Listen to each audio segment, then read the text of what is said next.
Hola, buenas Hola, tardes. hola a todos. Bienvenidos a la Feria del Libro de Oaxaca virtual. Welcome, Vivian, to our Bienvenida, Vivian, participation at this a nuestra second conversación, Oaxacan Book Fair. a nuestra We're feria very Filo excited Oaxaca to have you. Ciber en línea. Estamos muy Join us emocionados at de this event. recibirte a distancia. Vivian, I Si think no te importa, creo everyone que knows todos exactly who aquí you are. saben So we're exactamente very quién eres, pero haré una excited, presentación if that's muy okay with rápida you. en español, si And eso está bien we'll contigo, start talking. y después ya podemos comenzar a conversar. Para quienes no conocen a Vivian Gornick, es una gran escritora nacida en el Bronx, en Nueva York, en 1935. Escribe ensayos, es periodista, ha escrito memorias, ha escrito biografías maravillosas y tiene, no me voy a poner a enlistar sus libros, tiene más de 15 libros publicados y cantidad de artículos, empezando con una cobertura del movimiento feminista en los años 70 en Nueva York, en el Village Voice, pero bueno, en todos los medios imaginables e importantes de Estados Unidos ha publicado. Y en México tiene tres libros maravillosos publicados en Sexto Piso que están disponibles aquí a la venta en laprovedora.com. Y pues me pongo directamente a platicar con Vivian esta tarde, que es un honor y un gran placer para mí poder platicar con ella. There we go, Vivian. So I've tried to do a succinct Bien, presentation. entonces Many wonderful books trataré de and work. establecer esta conversación, enlisté tus trabajos, por supuesto, ya que nosotros estamos un poquito atascados en los interiores de nuestras casas. Quiero comenzar con la parte de afuera, con lo exterior. Así que siempre cuando comenzó la pandemia, la gente pedía recomendaciones de libros. Me decían, ¿qué me recomiendas leer justo ahora? Y yo siempre les decía, lee por favor Apegos Feroces, o La mujer singular y la ciudad, pero me parece que Apegos Feroces es mejor porque tiene fantásticas descripciones de la ciudad, las que tú haces, ¿verdad? Yo estoy leyendo el libro justo ahora y te hace sentir libre, aunque estés confinada en tu departamento o en una casa, donde sea, ¿no? Y creo que en tu trabajo de la mujer singular y la ciudad, en Apegos Feroces, hablas no solo de la ciudad, sino también es una mirada íntima a la ciudad, cómo la ciudad es parte de lo que eres y cómo afecta o impacta lo que tú haces. Sí, como lo has dicho, sí, justo ahora. He escrito dos libros en muchos años y de cierta manera están separados esos libros por muchas décadas y en otro sentido son similares, se unen. Yo he estado caminando en Nueva York toda mi vida y de hecho mi preocupación al escribir de la ciudad hace muchos, muchos años es que yo quería escribir, yo sabía que quería escribir un libro en el cual yo me insertara una mujer feminista, divorciada, de mediana edad, viviendo en una gran ciudad.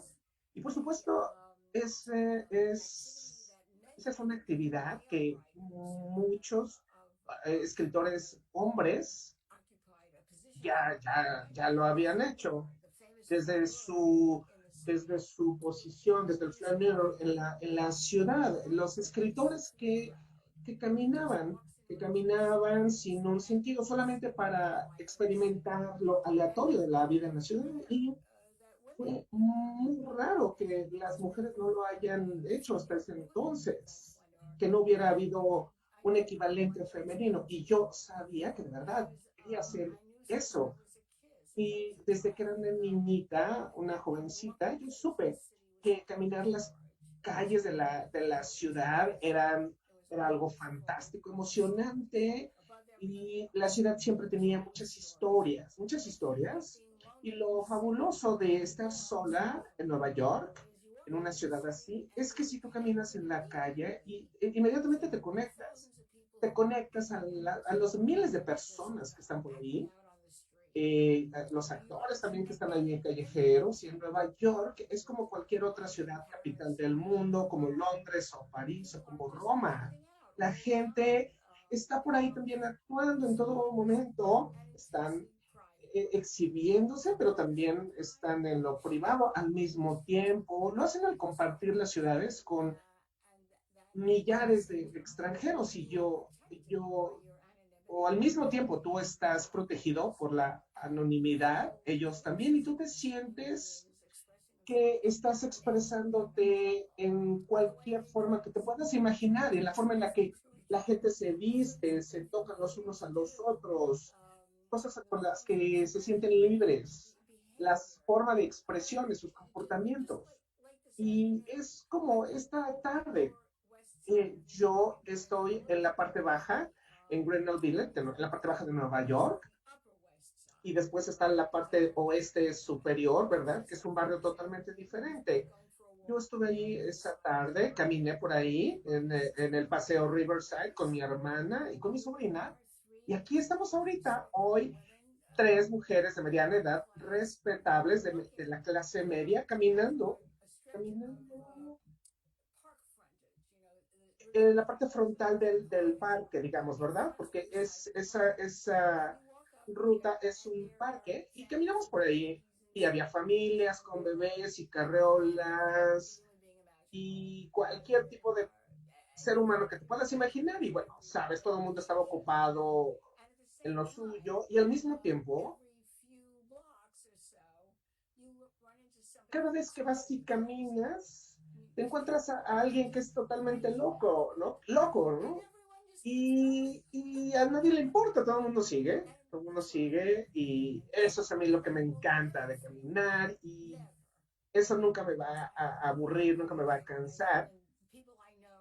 Y la gente que yo conozco, que comparten esto, se sienten igual. Así que a través de todos estos años, yo solía caminar, hace muchos años solía caminar y me gustaba ver todo, observar o lo que escuchaba en la calle. Y así es como llegué a escribir La mujer singular y la ciudad, a través de esas observaciones, de esas lecturas.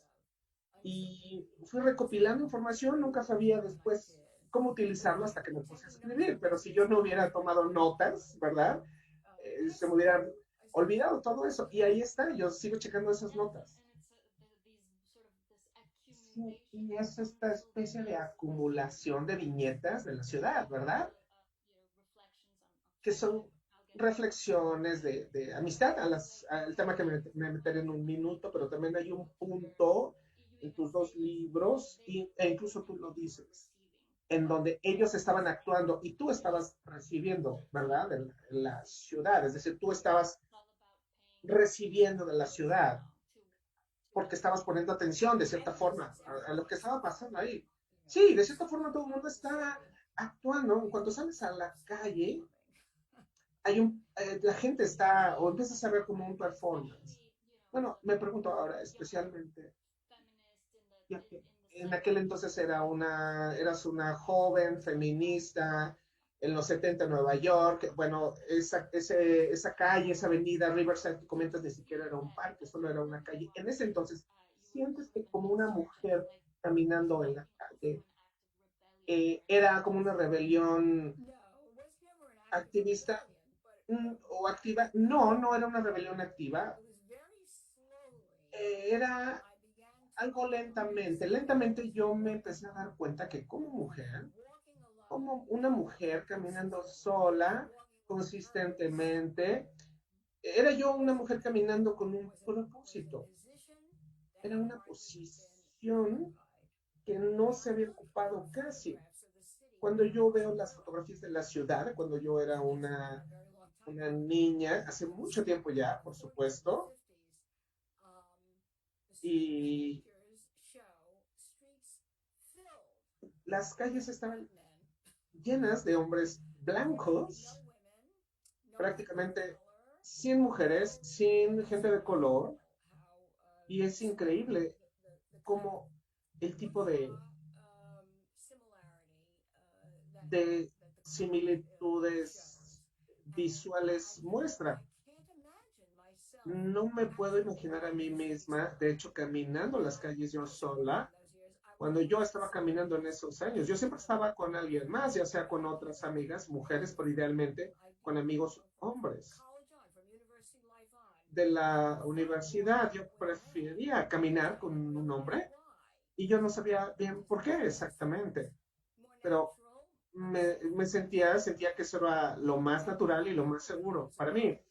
Y simplemente o hasta los años de mi adultez me di cuenta de que el mundo ya había cambiado porque yo ya no tenía miedo. Yo ya no tenía miedo y yo sabía que si yo en el pasado tenía miedo, es porque había razones por las que yo debía tener miedo y viceversa. Así que mis caminatas también por Nueva York han sido mi medición, mi forma de medir el cambio social, porque ahora yo me siento libre de caminar sola casi a cualquier momento, por supuesto teniendo cuidado, sabiendo en qué calles meterme y en cuáles no. Pero cuando yo me di cuenta de esto, bueno, fue en la época en la que yo estaba escribiendo Apegos Feroces, yo ya estaba en mis 40 y me di cuenta de cómo, cómo la ciudad era mía y yo pertenecía a la ciudad y la ciudad a mí. Ahora, muchas personas que caminan como yo, ¿verdad? Blancos, clase media, sienten que la ciudad no es de ellos. Hay más cambios ocurriendo y hay áreas incluso que se ven como ciudades del tercer mundo, pero yo nunca he tenido miedo en realidad. Independientemente de los cambios que estén ocurriendo, yo los voy a adoptar. La ciudad y es misteriosa y de cierta forma es la misma. Para mí siempre ha sido la misma. No importa quién la está ocupando, no importa el color de la piel de las personas que la habitan.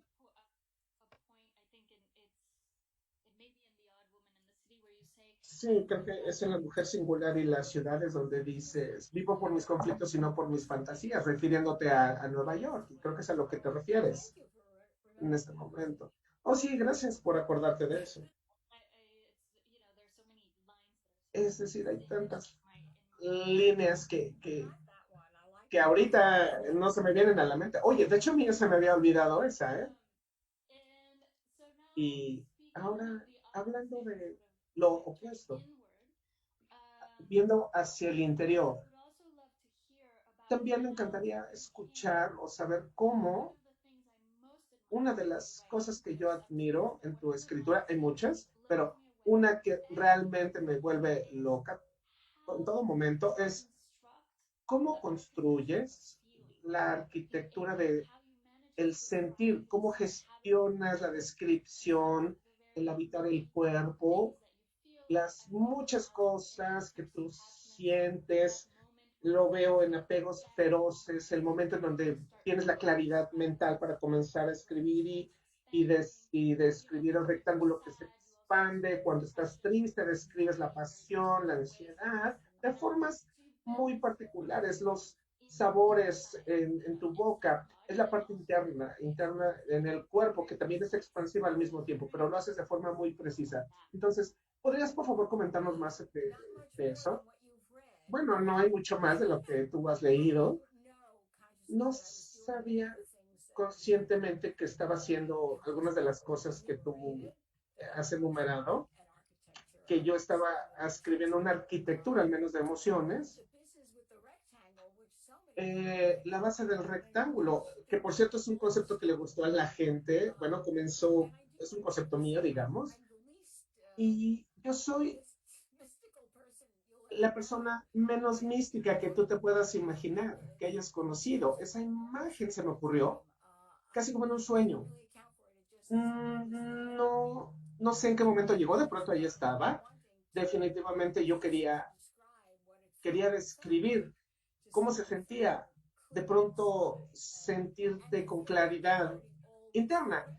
Y esa claridad, sin embargo, también a veces se convierte en una amenaza, te hace sentir insegura, va y viene en mi relación con mi madre, con la ciudad, como trabajadora, y nunca fue como un estado sólido. Ahí fue cuando se me ocurrió lo del rectángulo, cuando me sentí clara, y cuando me siento clara me expando, y cuando me siento asustada o con incertidumbre, puedo ser evasiva con otras personas. eh, eh, eh, Me cuesta trabajo lidiar con la ansiedad de otros, como con la ansiedad de mi madre. Ahí es cuando el rectángulo empieza a encogerse, a moverse hacia adentro. Yo realmente no puedo describir de dónde vino o por qué, pero ahí estaba. Y la escritura de no ficción, lo que me ha enseñado es que siempre me hace pensar en mis relaciones tan muy fuertes, con ejemplos muy concretos, y eso lo conecto con las observaciones abstractas. Las dos son algo interconectado. No hay nada que nunca haya tratado de describir en términos de la mente, del espíritu, de la inteligencia, o de la filosofía, o de ninguna cosa que, que independientemente de lo que fuera, yo necesitaba siempre mostrar una imagen, un ejemplo concreto. Nunca hubo un momento en el que yo no dejara de hacer esas conexiones. Lo que siempre quería describir, o los sentimientos, por ejemplo, tenían que, tenían que aterrizarse, implementarse. En Apegos Feroces, ahí es una metáfora. Es, es una metáfora para el autodescubrimiento como un ser humano trabajador, que a través de los años muchas feministas lo han comentado, porque las mujeres se volvieron feministas y han tenido problemas. Su problema, su batalla es describirse como parte del mundo, es con una necesidad latente de ser reconocidas. Esa siempre ha sido, sabes, en mi mente, casi en todo lo que yo escribo. Yo solía decir en mi generación de feministas, dividimos el mundo entre el sexo y el trabajo. Yo tomo el trabajo y hay otros, los otros son los que toman el sexo, por supuesto. Y eso es cierto, ¿eh? Eso es cierto. El trabajo me ha funcionado más a mí durante los años. Ya el sexo se arregla solito, ¿eh? Ya.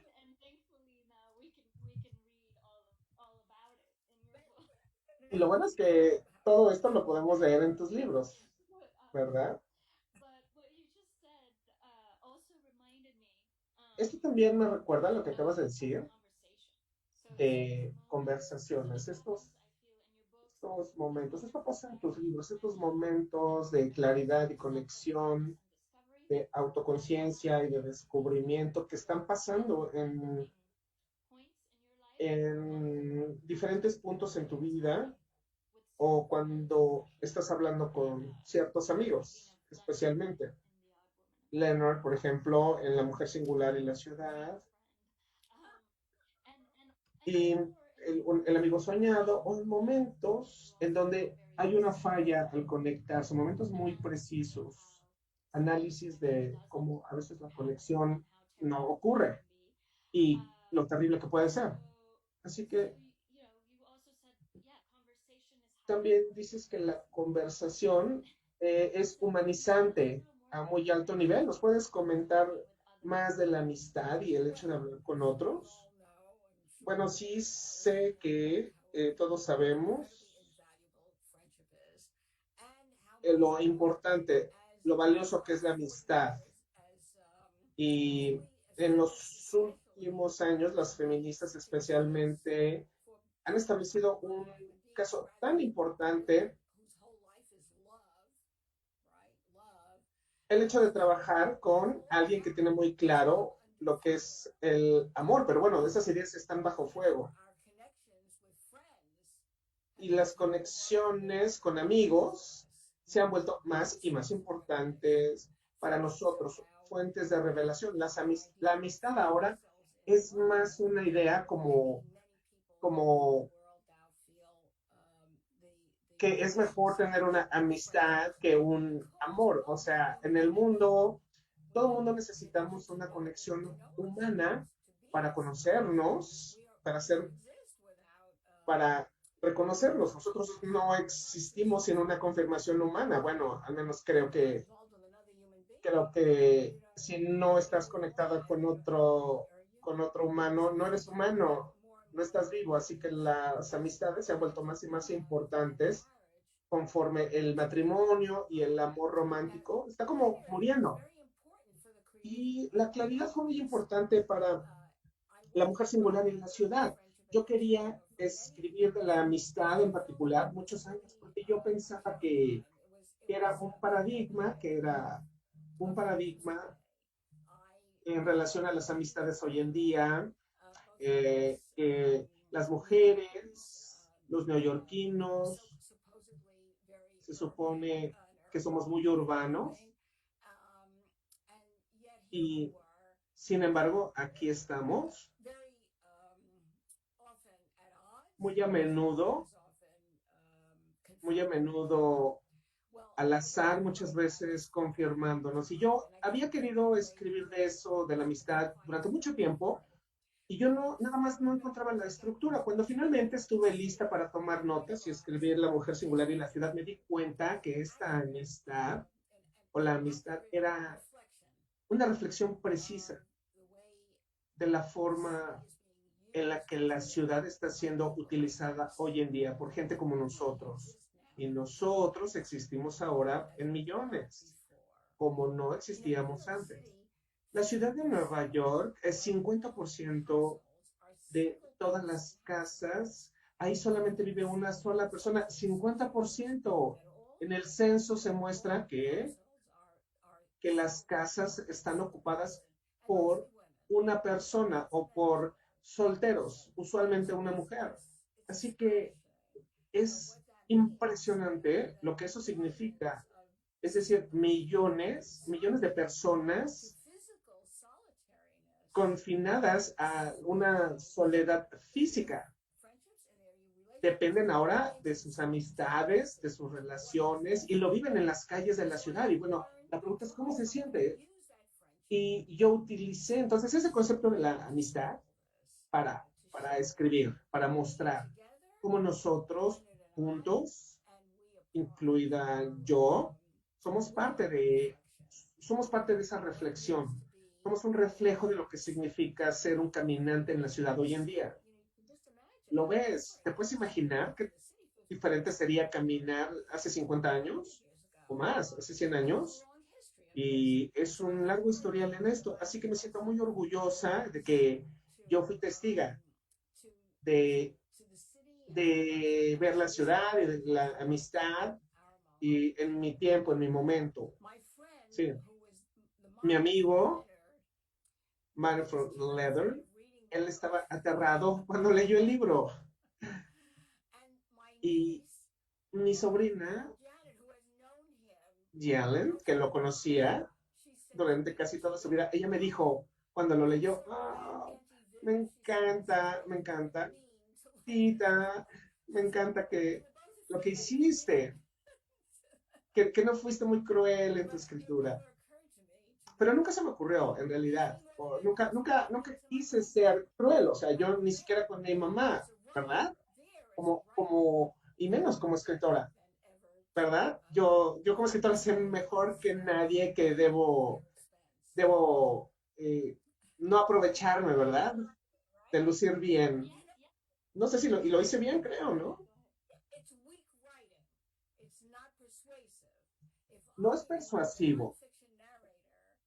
El narrador de no ficción, si no maneja bien esto, el resultado no será bueno, no tiene poder. Así que yo supe eso como escritora, no como persona, que, que, que no podía hacer un mal uso de la crueldad. Muy bien. Y eso es divertido porque creo que Apegos Feroces y La Mujer Singular en la Ciudad, por supuesto, Apegos Feroces, ahí hablas de tu mamá, ¿verdad? Y en La Mujer Singular, me recuerda esto a otro libro, La Situación y la Historia, me encanta y, por cierto, hablando de una buena escritura, abro un paréntesis y quiero hablar de Silvia Aguilar. Ella me hizo referencia a ese libro. Conoce tu trabajo, excelente profesora y da clases de narrativa. Así que una de las cosas que tú haces también con estos temas tan complicados, porque no son siempre temas fáciles, es que en este libro tú hablas de Vías Naipo y estos dos libros habla de un incidente en particular y tú discutes la diferencia entre cuando uno se es generoso y cuando, cuando se trata como a la gente como para aplastarlos. Y tú haces, no es sentimental, siempre generoso. Oh, gracias. Pero yo, después de leer, yo siento que conocí a tu mamá o que casi hubiera sido mi mamá, ¿verdad? Entonces, las madres judías y las madres mexicanas son como parecidas, ¿no? Pero sí, está esta necesidad de tener una buena escritura con generosidad, más que estar como presumiendo lo bien que escribe tal persona. Eh, pero en tu escritura tiene que ver con el sujeto, no tiene tanto que ver contigo. Bueno, espero que sí. Bueno, espero que la escritura de no ficción, conforme yo la practico, es escribir en las cosas que yo tengo para describir a otras cosas, sino a mí. Yo solamente soy un instrumento y mis sentimientos no son un sujeto, son la forma en la que yo me utilizo a mí misma para explorar al sujeto, ¿verdad? Eso es lo que me ha enseñado esta profesión durante todos estos años. Y también esto me lleva a este momento cuando comentamos tu escritura en aquel grupo con Silvia, hablábamos de la forma en la que tú abordas diferentes temas y luego te leí hablando de agitar el caleidoscopio de la experiencia diaria y entre más te leía lo entendía más. Sí, más es como agitar el caleidoscopio. Escribes una composición que va a mediar la intimidad, lo vibrante del espacio público y la intervención con extraños. Son diferentes cosas que se van uniendo y que se van moviendo de cierta forma, ¿no? Eso suena súper lindo, sí. Bueno, eso lo escribiste tú. Muy bien. Sí, por supuesto. Sí. Sí. Esa imagen de mover el caleidoscopio, eso vino de el feminismo muy temprano, en los días muy tempranos del feminismo, cuando me daba cuenta de que lo que yo estaba haciendo era exactamente eso. Veíamos nuestra propia experiencia y lo agitábamos y salía un nuevo diseño en relación a tu vida, a quien amabas y por qué. Siempre era una cosa como visionaria. Pero te das cuenta de que son experiencias ordinarias, es tu propia experiencia y de pronto las agitas y las ves de una forma en la que no las habías visto antes. Entonces las piezas son las mismas, pero el diseño es diferente. Y luego yo aprendí a aplicar eso a la escritura, ¿verdad? Y, y fue súper útil a nivel imagen como para otras personas que escriben la narrativa también. Cuando escribes a partir de concepciones y de imágenes y de situaciones, que estás creando todo un núcleo. Eso es otra cosa totalmente diferente. Es una agenda totalmente diferente. Cuando tú haces el tipo de trabajo que yo hago, inevitablemente estás viendo o tienes formas diferentes de escribir las cosas. Así es como funciona este concepto del caleidoscopio. Me encanta. Y hablando del feminismo, si no te importa que hablemos de ello, en México ha habido muchos años en donde se siente que estamos haciendo algo paralelo a lo que tú viviste en los 70. Hay más mujeres en las calles, mujeres que se juntan, asambleas de mujeres. Hay muchas cosas que están ocurriendo. Básicamente, mujeres tomaron el control de la Oficina de Derechos Humanos y ahí se metieron y están viviendo y lo toman como algo simbólico, pero también algo bastante real, una protesta contra la violencia de género, etcétera. Así que me preguntaba, por un lado, precisamente ese agitar el caleidoscopio, has escrito cómo eso te llevó a ti mismo, cómo el feminismo te volvió a ti misma, por un lado, y por otro lado, en cierto momento tú piensas como antes de cómo todo esto se convirtió en una teoría y luego una posición y luego una posición se convirtió en un dogma. Entonces, me parece que como feministas a menudo nosotros estamos teniendo problemas con todo lo que tú has descrito. Ya que tú ya pasaste por toda esa experiencia, me preguntaba si tú podrías darnos a las feministas consejos de cómo no reinventar la rueda. A veces así se siente como que necesitamos inventar la rueda, pero no necesariamente. Y también cómo no quedar atrapado en estas conclusiones totalitarias y dogmáticas. Platícanos cómo tú viviste esa experiencia y cómo fue vivirlo en tu cuerpo. Quizá quieras compartir tus puntos de vista. Bueno, como tú dices, el movimiento feminista no se había vivido antes, ¿verdad? Gente como yo, bueno, somos los testigos de esos movimientos, pero nosotros no somos el movimiento, nosotros somos los testigos. Para mí, lo que importó fue ver cuando las cosas estaban bastante mal, ver la perspectiva real y que era generosa, ver lo que se estaba comenzando a formar, una línea políticamente correcta y por lo tanto se estaba cerrando en nosotras mismas y estaba expulsando a las personas que eran diferentes. Si es un dogma, no está abierto a la acumulación de experiencias y a información. Así que para mí lo importante era aprender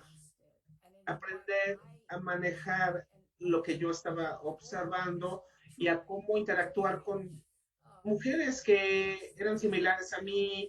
A, entonces decidí estar en contra de lo políticamente correcto, de lo alineado.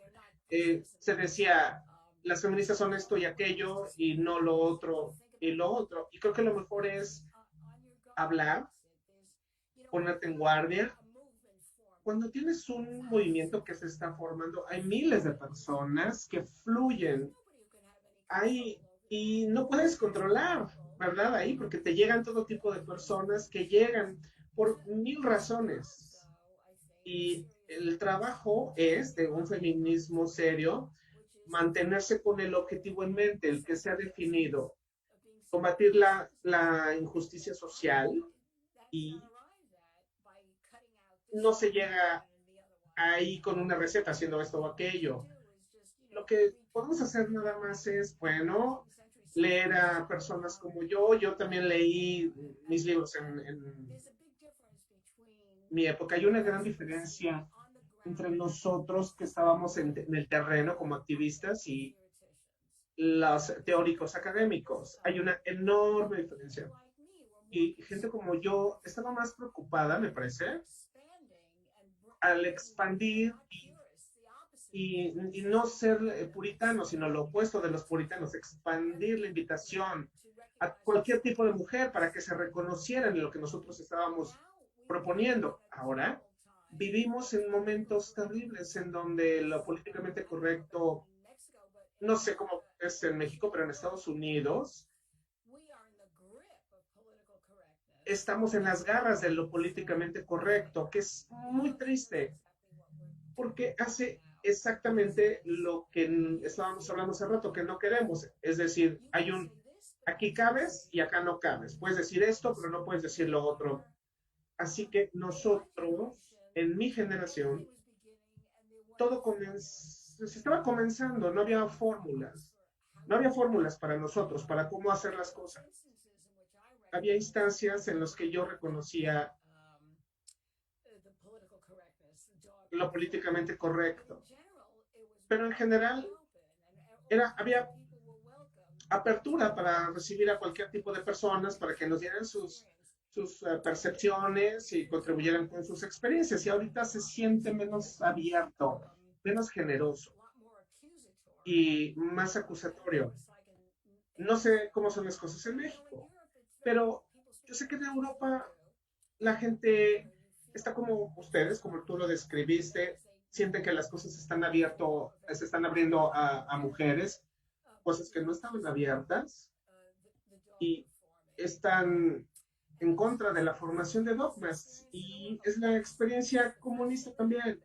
Es lo primero que pasa. La gente se aterra de, de flotar, quedarse flotando en el aire sin reglas, a las cuales adherirse sin que les digan qué hacer, solamente con lo que tienen dentro. Es muy aterrador. Se siente mucha soledad y, y se siente inseguridad, pero bueno, es la única forma de hacer las cosas, me parece. Bueno, les deseo suerte en su movimiento. Sí, seguro que hay muchas personas, muchas mujeres en línea siguiendo esta conferencia y asentando con la cabeza. Bien, es un momento particularmente difícil.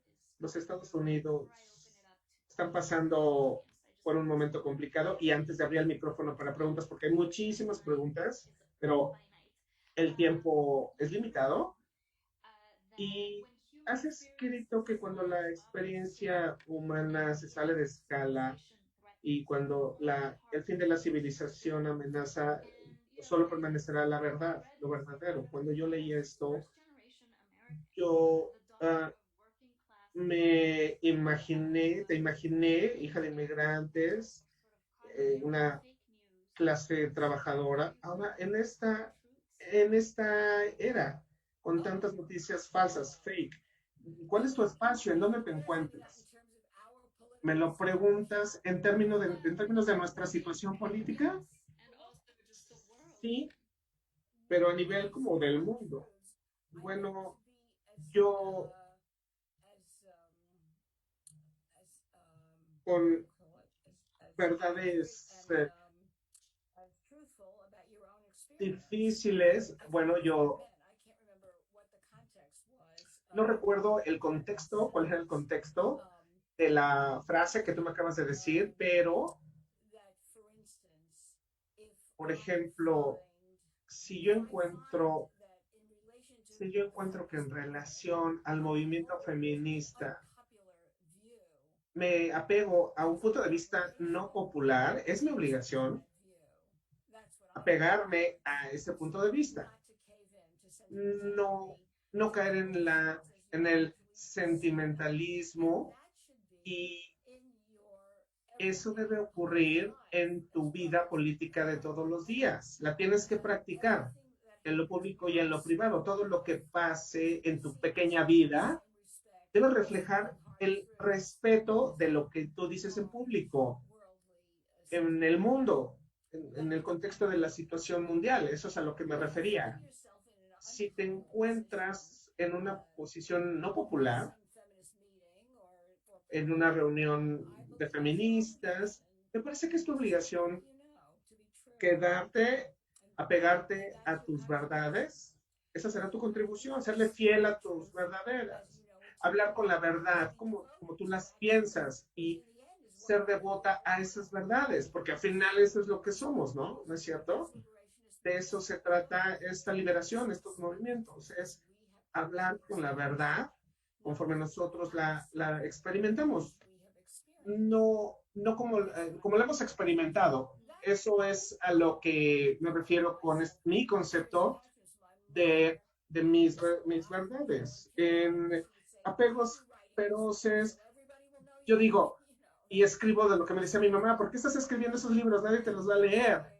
Y a mí me daba miedo por lo que me decía, y entonces me quedaba sin escribir una semana, y luego volví a escribir, y yo me confrontaba conmigo misma y decía, yo no estoy escribiendo para hacerla sentir mal, para ser violenta con ella. Yo solamente estoy escribiendo aquí las verdades, mis verdades, las verdades de mi corazón. No estoy siendo sentimental y no estoy haciendo esto para molestarla, no estoy escribiendo para darle lata. Ni siquiera estoy escribiendo para obtener una calificación. Yo solamente quiero escribir también las verdades complicadas, las verdades difíciles. Y cuando la gente escucha sus verdades, salen lastimadas, pero no es intencional. Si fueran intencionales, eh, pues habría un tema, pero creo que tenemos la obligación de decir las verdades a las personas. Hazlo, háganlo. Sí, es algo que da miedo de hacer muchas veces. A veces supongo que es como la mujer singular atrapada, ¿no? Que tiene que salir. Bueno, espero que la audiencia, los escuchas, tengan preguntas. Aquí tenemos algunas preguntas ya, ya están listas. Así que voy a comenzar leyéndotelas. Vivian, ¿puedes compartir tus expectativas y tu punto de vista en la elección presidencial, la que viene?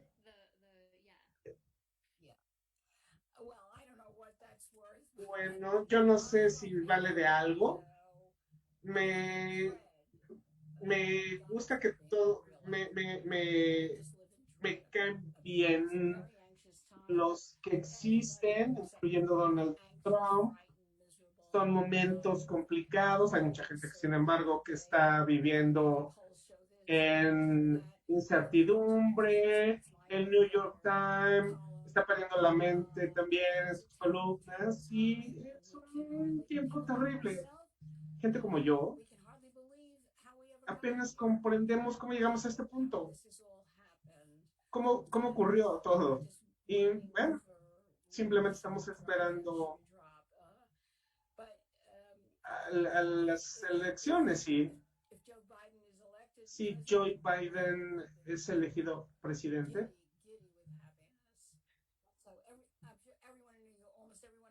vamos a esperar un cambio, espero que positivo. Aquí, pues por supuesto, en Nueva York hay gente que apoya a Donald Trump, no muchos, pero bueno, no sé qué más podemos decir de eso.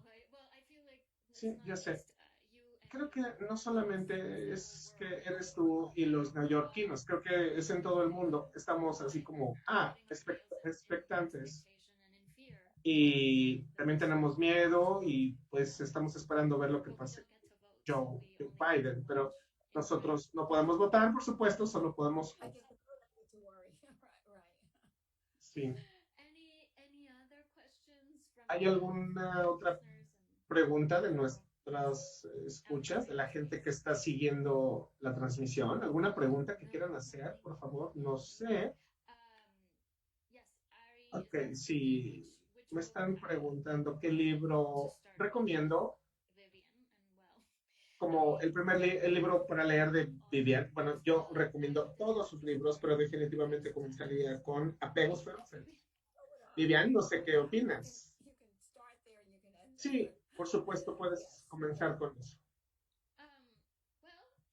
Bueno, mientras esperamos por las más preguntas. pienso en lo que hemos estado platicando, la necesidad de decir la verdad, la ansiedad al escribir sobre temas complicados, pero algo de lo que no hemos hablado es el sentido del humor. Y creo que tus libros también son hilarantes. Pienso que tu mamá es muy divertida a veces. Sus giros, sus remates, es su personalidad, pero también es tu oído. Algunas de las situaciones en la ciudad que describes, en donde una mujer está hablando con otra mujer, y son muy divertidas.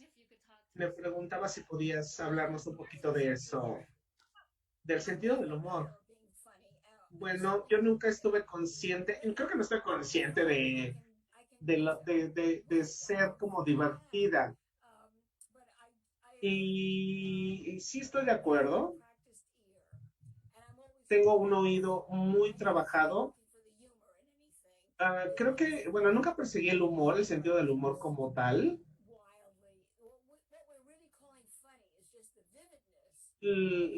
Lo que encuentro divertido es lo vívido, lo colorido, lo que encuentro en la ciudad. Cualquier ciudad grande tiene su propio idioma, ¿verdad? Su propio slang, su propia jerga, sus frases. La gente que yo pongo en los libros son neoyorquinos eh, y típicos. Estos son los que yo pongo en la página, es inevitable, en mis páginas. Es inevitable que ellos tengan un sentido del humor. Esa es la naturaleza de la vida en una gran ciudad. Si estás en una ciudad sin sentido del humor, estás en graves problemas. Todos los años del bloqueo soviético, todos los años en los que tanta gente quedó atrapada en Europa del Este, lo fabuloso, lo fabuloso de que me decían los viajeros que iban allá y que regresaban y me contaban es que no encontraban como sentido del humor, había desaparecido, porque el humor depende del tipo de temeridad que existe en las personas, insultar a alguien, hacer ofensas a veces también. Es decir, eso refleja también lo funcional de una ciudad también. Es decir, eso es lo que yo veo y siento. Así que me encanta que digas que te haya resultado divertido. No porque yo haya querido escribir cosas divertidas, sino yo reflejé el sentido del humor o lo divertido de la ciudad. Bueno, ahora tenemos muchas preguntas. Vivian, ¿qué sugerencia nos darías para alguien que escribe sin reserva, sin, sin censura, para pensar, sin constantemente pensar en ofender a otros? Lo dice Adriana Dorantes, y ella quiere escribir de su familia, de su historia personal, pero no se atreve, porque sabe que a ellos no les va a gustar. Pero si no se anima, pues ¿qué le puedo decir? No son preguntas legítimas de parte de un escritor o hacia otro escritor, son preguntas hacia ti misma. Nadie te va a decir cómo vas a tener el valor para escribir sobre lo que te da miedo de escribir. Es algo que tú tienes que enfrentar, tienes que resolver tu problema. Conozco a un novelista que dice, no soy un narrador personal. Un novelista que dice, yo escribo como si todo el mundo estuviera muerto.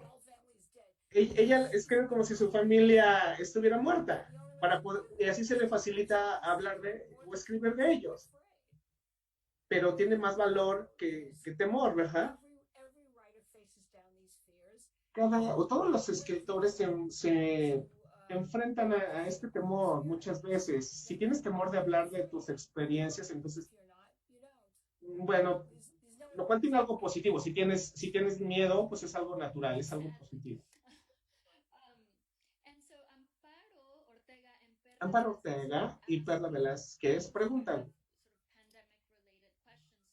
tienen preguntas relativas a la pandemia. Preguntan, ¿cómo vives la ciudad?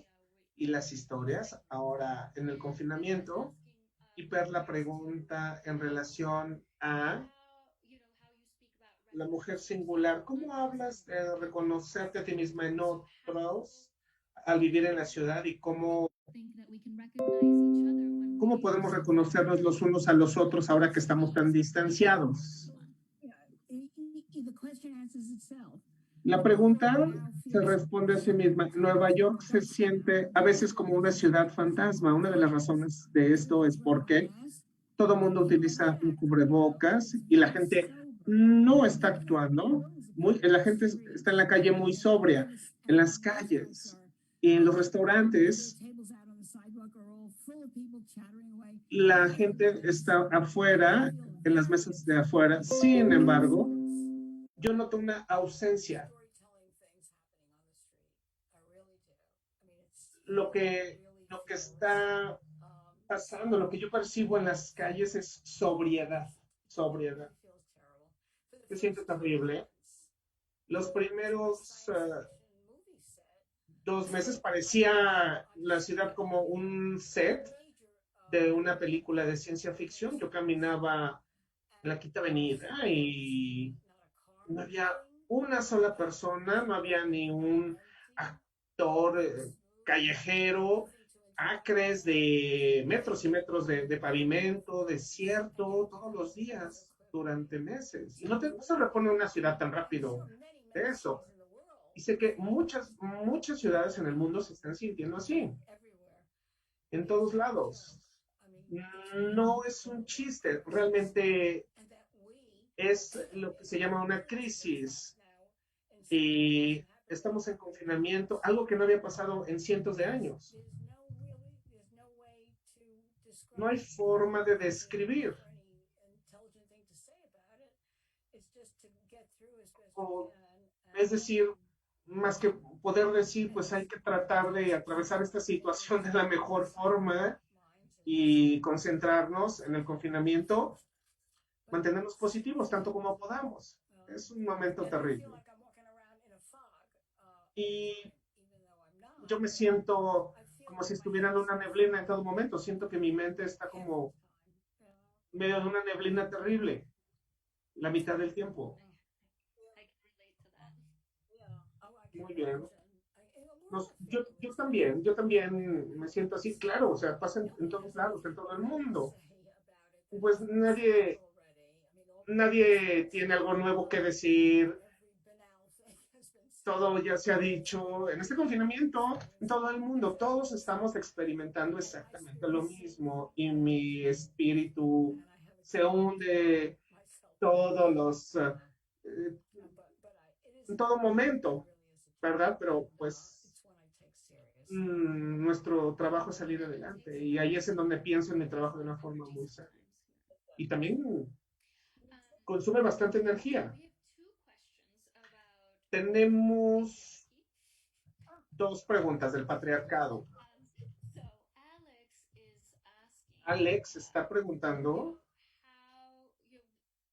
cómo, cómo describirías a ti misma como una mujer y una mujer como ese constructo social, por un lado, y por otro, Teresita cuenta cuentos, pregunta, ¿cómo podemos, cómo podemos nosotras mujeres, conforme, conforme vivimos una constante opresión, cómo sobrellevar el discurso patriarcal, incluso muchas mujeres que forman parte de ese discurso patriarcal, cómo nos podemos liberar, que pasa por supuesto en Estados Unidos y en todos lados.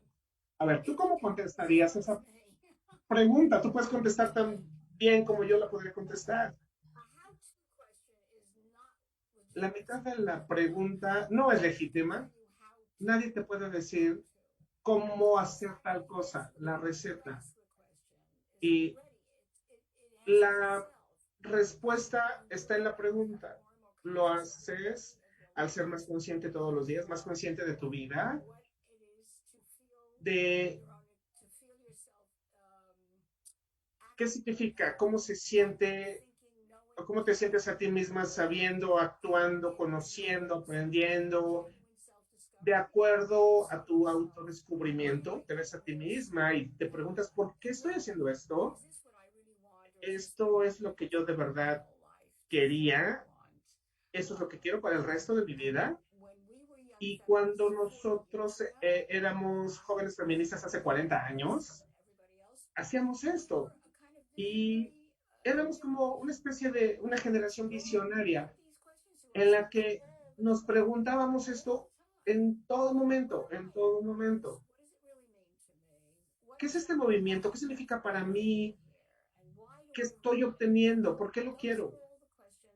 Esas son todas las preguntas que al contestarse hace que una mujer se convierta en una feminista autoconsciente, de estarse preguntando en todo momento, ¿por qué estoy aquí? ¿Para qué? Y se dice esto en la fase de mucho estira y afloja del hombre con el que tú vives, al que amas. Una de las cosas más terribles del movimiento feminista es que dormimos con el enemigo. Los hombres son nuestros esposos, nuestros amantes, nuestros hijos, nuestros padres, nuestros primos. Es decir, esto compromete todos los discursos políticos que podamos tener, el pensamiento de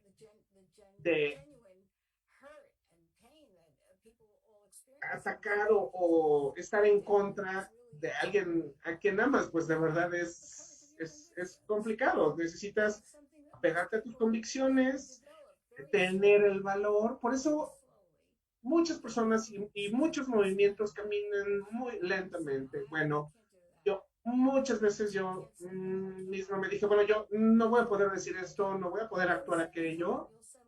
Y también se decía a veces, sí, sí puedo, a lo mejor puedo, y si te decides, lo harás. Y así funciona. Es un proceso lento, una conversión muy lenta en cuanto a cómo que lo que tú vives es legítimo, pero no hay una receta, o sea, nadie te puede decir cómo hacer tal cosa, todo lo que se puede hacer es proporcionar eh, lo que ya te dio la historia. Tenemos como insumo un punto de vista revisionista de nuestra historia, comenzando con Simone de Beauvoir. eh, Hablaba de un deseo monumental de rehacer su historia. Es decir, vean la historia y eso les dará otra perspectiva, una perspectiva de alguien que ya sintió lo mismo, de mujeres que no han tenido cosas. Nosotros actuamos conforme a las experiencias que recibimos, más que muchas veces experiencias que vivimos. En nuestra generación eso lo vivimos y ustedes ahí en México, en Sudamérica, en Centroamérica, en el mundo, de cierta forma, ustedes están retomando donde nosotros terminamos hace 40 años. Están haciendo ahorita las preguntas que nosotros hacíamos hace 40 años, nos enfrentamos a los mismos desafíos a los que nosotras nos enfrentamos. Y es asombroso, es asombroso como esta historia, ese seguimiento, ustedes lo están haciendo, ustedes están en el lado correcto de la historia. Claro que deberán ser valientes y no dejarse oprimir por los que ustedes aman, sus esposos. Es difícil, especialmente en su cultura y pues en la mía.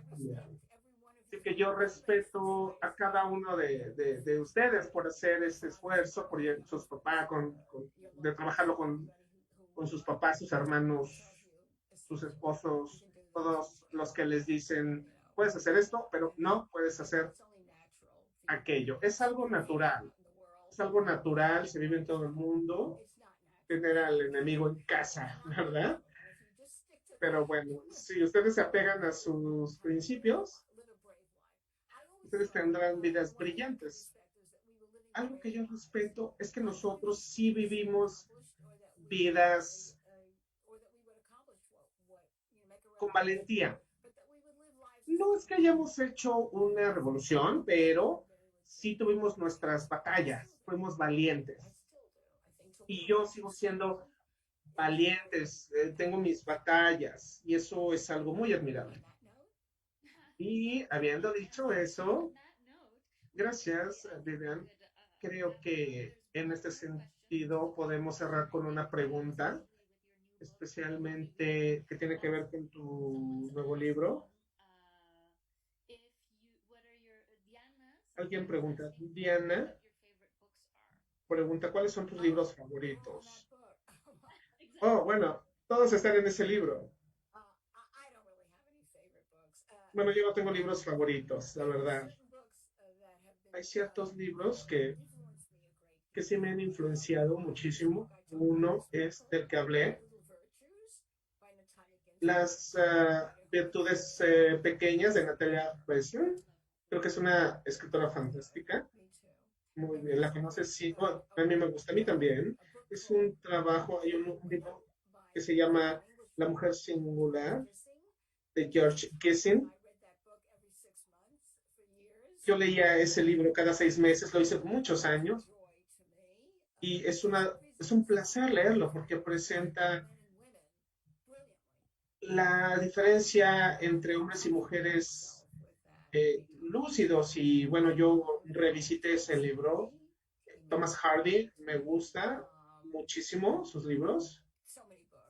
Hay tantos libros, pero esos son algunos. Gracias.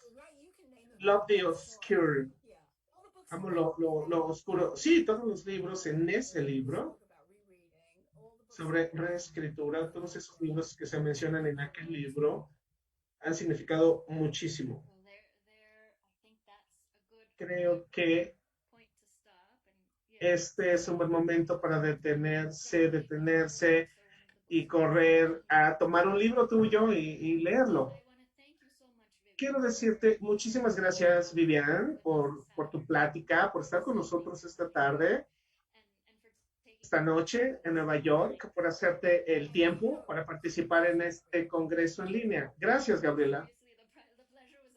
De verdad, no, el placer ha sido mío. Y también quiero agradecerle a la Feria del Libro de Oaxaca.